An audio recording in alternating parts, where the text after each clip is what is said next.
We've seen how the U.S. can be called a federal corporation when it comes to collecting debts, how citizens can be considered businesses under certain laws, Right. how the government sometimes acts like a creditor, Yeah. and how crimes usually require intent. It's a lot to unpack. It is. Yeah. But what's the big takeaway here? What are people saying about all this?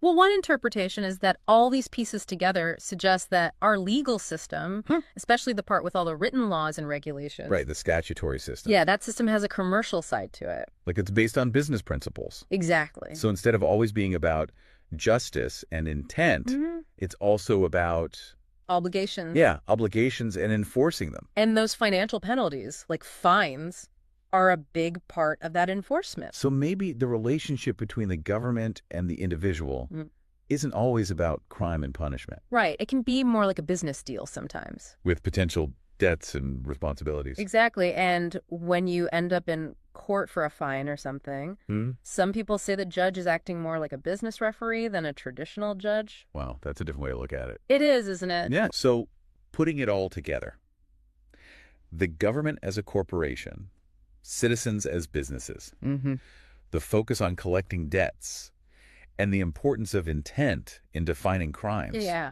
Does it seem like our legal system sometimes acts more like a commercial setup Right. than a pure justice system?